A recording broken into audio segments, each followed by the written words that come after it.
Ogun Aworo Itaja tó dájú, Asina Aworo Itaja gbogbo nǹkan tó bá wù kó máa tà wọ́n bòkúta lú ni ò kí ń tà òun ta mọ́tò òun ta ẹ́ńjìnì òun ta mẹ́sìnì bá mi gẹ́ẹ̀tì ewé kárọ́fímọ́là tá a mọ̀ sí ọ̀mísìmísì gogoro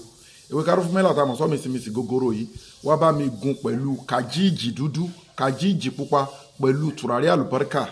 òun dàbí álọ̀mù báyìí wọ́n bá sọ pé fẹ́ ra tùràrí àlùbáríkà kì í ṣe olómi èyí tó dàbí álọ̀mù báyìí tùràrí àlùbáríkà kàjíìjì dúdú kàjíìjì pupa pẹ̀lú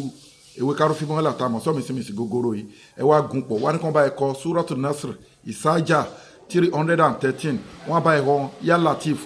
129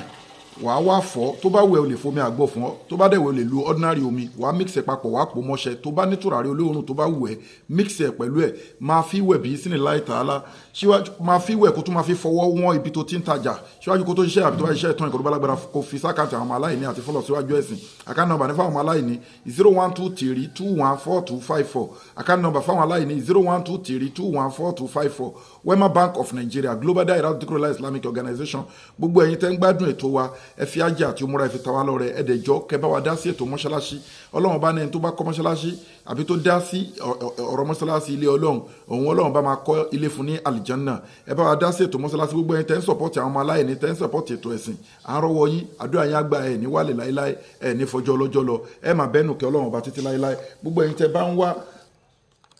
original virgin olive oil tá a mọ̀ sí seitun àti black seed oil tí India pè ní kalonji oil tí lárúbáwá ẹ̀ jẹ́ abatu sauda à ń tà ẹ kọ́ńtàtì wa fún èyíkéyìí nínú virgin olive oil àti black seed oil gbogbo ẹni tó yẹ pé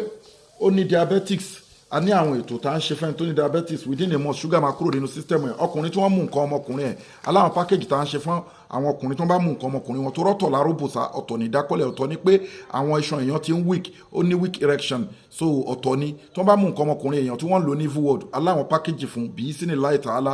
aláwọn customer káàkiri across the globe so ẹni tó dẹ̀ obìnrin tó ń wojú ọlọ́run ọba fún ọmọ ètò ọmọ ó ní the guidance ẹ WhatsApp wa bẹ́ẹ̀ ni aláwọn package tá a máa ṣe fẹ́ni tó ń wojú ọlọ́run bá fọmọ èké sọmúroro ló ń dá láàmú ni hormonal imbalance ni ó ní fibroid ni ó ní ẹ̀dá ń dá láàmú ni wọ́n gbé nǹkan sínú womb ẹ̀ wọ́n gbé nǹkan sínú uterus ẹ̀ a ní package tá a ṣe fẹ́ni tó ń wojú ọlọ́run bá fọmọ tẹ́ ẹ dúpẹ́ fọlọ́run má dàgbà yín ìbẹ̀ jùlẹ̀ kí láwà adẹ̀ láwọn special powder tó yẹ pé tó bá ń lò ó máa create a solid barrier between you and evil world monitoring spirit ò ní rí ẹ mọ́ àwọn powder yìí kì í ṣẹ̀bẹ̀ àgbà kì í ṣẹ̀yọ́nú ayé kì í ṣèmùlẹ̀ àgbà o alal powder ni tó jẹ́ pé tó bá ń lò ó máa create a solid barrier between you and evil world monitoring spirit ò ní rí ẹ mọ́ ò bẹ́ anybody ẹni tó bá ń bẹ lọ́hùn kì í bẹ èèyàn ẹ wo àwọn product wa all in one ní ikú nìkan ni kò lè wo prevention ni treatment ni cure ni bẹ́ẹ̀ náà la ní àwọn miracle leaves wa náà ó wà effective wọ́n ti tàyàn lọ́fà wọ́n ti fún láfúnjẹ lójú oorun àti lójú ayé kò wá ó kẹsẹ̀ ẹwú ikùn ẹwú ẹ gẹ́ẹ̀tì miracle leaves wa ewé ọ̀tọ̀ọ̀tọ̀ 100 àti má ìzẹ́mzẹ́ la fi preserve ẹ WhatsApp wa lórí +234 810-913-1425 lẹ́ẹ̀kan sí ẹ kọlù wa àbíkẹ́ WhatsApp wa lórí Nigeria number wa +234-810-913-1425 àwọn product wa ní ló dẹ̀ wà halal ló gba aláàbò kọjá ó wà scientific approved bí sínú láì tààlà ẹ kọ́ńtàtù wa lórí èké nínú ìpèníjà ayé ń dáyàn láàmú ni àlìjọ̀nù ń dá láàmú ni whatever nǹkan tó bá wò kó jẹ́ ìpèníjà fún ẹ kọ́ńtàtù wa a wà ní mádàgbáyún ìbẹ̀jùlẹ́kí after ẹlẹ́kọ̀ọ́ a wà ní mádàgbáyún ìbẹ̀jùlẹ́kí ibẹ̀ láti ń ṣe kíni gbogbo ẹni tẹ̀dẹ̀ ṣe tágbàtẹ̀rù ta fi wá sí Nàìjíríà tẹ̀níká gbé company wa wá sí Nàìjíríà a dúpẹ́ lọ́wọ́ yín o ogun tó ti ṣẹ́ nínú ìgbésí ayé yín tínú yín fi dùn tẹ́fi ní pé ẹ máa ṣe nǹkan báyìí fún wa tẹ́ẹ̀dẹ̀ má déhùn yín ṣe ogun náà ò ní padà gbérí mọ́ bí sínú láì tààlà ẹ máa bẹ nínú kẹ́ Ọlọ́run ni bí akílẹ̀ illallah sayyidina Muhammad rasulullah sallallahu ta'ala alayhi wa sallam inna li zata lillahi jami'a gbogbo agbára Ọlọ́run ọba ló ní